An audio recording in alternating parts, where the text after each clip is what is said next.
আজ থেকে এক মাস আগে পাহাড় সমান প্রত্যাশা নিয়ে যাত্রা শুরু করে ডক্টর মোহাম্মদ ইউনূসের অন্তর্বর্তীকালীন সরকার। নোবেলজয়ী ডক্টর ইউনূসের এক মাসের এই যাত্রায় ঠিক কতটুকু প্রাপ্তি, কতটুকুই বা অগ্রগতি, সবকিছু নিয়েই আমাদের আজকের প্রতিবেদন। গত 5ই আগস্ট ছাত্র জনতার অভ্যুত্থানে পতিত হয় স্বৈরাচার হাসিনা সরকার। এর ঠিক 3 দিন পরে অর্থাৎ 8 আগস্ট অন্তর্বর্তীকালীন সরকার প্রধান হিসেবে দায়িত্ব নেন নোবেল বিজয়ী ডক্টর মোহাম্মদ ইউনূস। তাকে প্রধান করে গঠিত হয় 21 সদস্যের অন্তর্বর্তীকালীন সরকার। উপদেষ্টা মণ্ডলীতে রয়েছেন বৈষম্য বিরোধী ছাত্র আন্দোলনের 2 সমন্বয়ক নাহিদ ইসলাম এবং আসিফ মাহমুদ। এছাড়া প্রধান উপদেষ্টার 2 জন বিশেষ সহকারী, একজন আছেন আন্তর্জাতিক বিষয়ক বিশেষ দূত। মানবাধিকার, অর্থনীতি, প্রশাসন, পুলিশ এবং আইন শৃঙ্খলা সহ নানান ক্ষেত্রে বেশ কিছু সিদ্ধান্ত, পদক্ষেপ সহ বিভিন্ন ব্যবস্থা নিয়েছে অন্তর্বর্তীকালীন সরকার।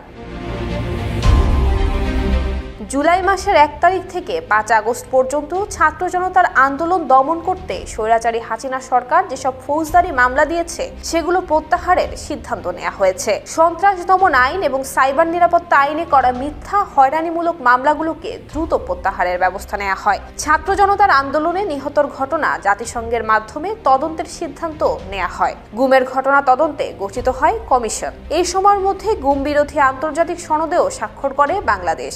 জুলাই আগস্ট অভ্যুত্থানে অংশ নিয়ে যারা হতাহত হয়েছেন তাদের পরিবারের সদস্যদের দেখভালের জন্য সরকার একটি ফাউন্ডেশন গঠনেরও সিদ্ধান্ত নিয়েছে। প্রধান উপদেষ্টা ডক্টর ইউনূসের অনুরোধে সংযুক্ত আরব আমিরাতে বিক্ষোভের ঘটনায় সাজাপ্রাপ্ত 57 বাংলাদেশির সবাইকেই আমিরাতের প্রেসিডেন্ট ক্ষমা করে দিয়েছেন। সংসদ, আদালত, নির্বাচন কমিশন আগস্টের 6 তারিখে দ্বাদশ জাতীয় সংসদ ভেঙে দেন রাষ্ট্রপতি মোহাম্মদ শাহাবুদ্দিন।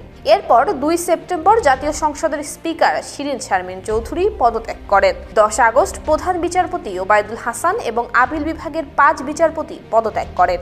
একই দিনে প্রধান বিচারপতি হিসেবে নিয়োগ পান হাইকোর্ট বিভাগের বিচারপতি সৈয়দ রেফাত আহমেদ। তার আগে 8 আগস্ট সুপ্রিম কোর্টের জ্যেষ্ঠ আইনজীবী মোহাম্মদ আসাদুজ্জামানকে অ্যাটর্নি জেনারেল হিসেবে নিয়োগ দেওয়া হয়। চলতি মাসের 5 সেপ্টেম্বর পদত্যাগ করেন প্রধান নির্বাচন কমিশনার কাজী হাবিবুল আউয়ালের নেতৃত্বাধীন নির্বাচন কমিশন।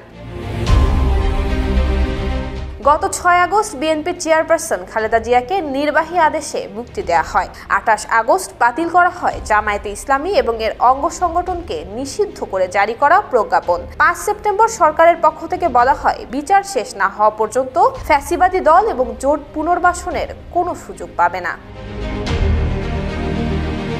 আর্থিক খাত এবং দুর্নীতি দমনে দেশের 10 ব্যাংক এবং 1 আর্থিক প্রতিষ্ঠান পরিচালনার পর্ষদ পুনর্গঠন করা হয়েছে। এর মধ্যে 9টির মালিকানা ছিল এস আলম গ্রুপের। সাবেক মন্ত্রী, সংসদ সদস্য এবং আওয়ামীপন্থী ব্যবসায়ী, পুলিশ এবং সেনা কর্মকর্তাদের অনেকের ব্যাংক হিসাব স্থগিত করা হয়েছে।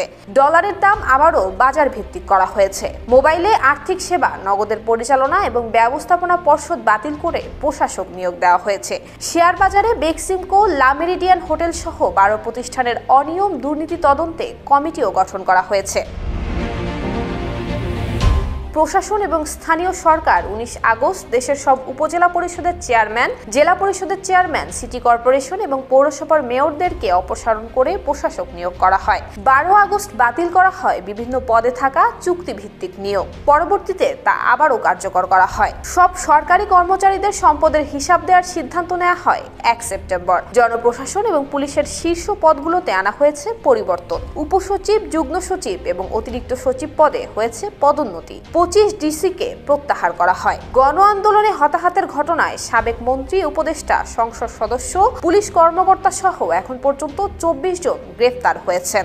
অবৈধ এবং লুট হওয়া অস্ত্র উদ্ধারে 4 সেপ্টেম্বর থেকে শুরু হয়েছে যৌথ বাহিনীর বিশেষ অভিযান। স্বাস্থ্য খাতে আন্দোলনে আহত ও নিহত ব্যক্তিদের পরিবারকে সহায়তা দিতে গঠন করা হয়েছে কমিটি। 18 আগস্ট দেশের সব শিক্ষা প্রতিষ্ঠান চালু করা হয়। এর মধ্যে 20 আগস্ট সচিবালয়ের ভিতরে শিক্ষার্থীদের বিক্ষোভের মুখে এইচএসসি এবং সমমানের স্থগিত পরীক্ষাগুলো বাতিল করা হয়। 21 আগস্ট বাংলাদেশ ক্রিকেট বোর্ডের সভাপতি পদে পরিবর্তন এসেছে। ওই দিন বিসিবির পদ থেকে পদত্যাগ করেন সাবেক মন্ত্রী নাজমুল হাসান পাপন। নির্বাহী আদেশ এবং সিদ্ধান্তে চলতি মাসের 5 সেপ্টেম্বর গণভবনকে জুলাই গণ অভ্যুত্থান স্মৃতি জাদুঘর করার সিদ্ধান্ত নেওয়া হয়েছে।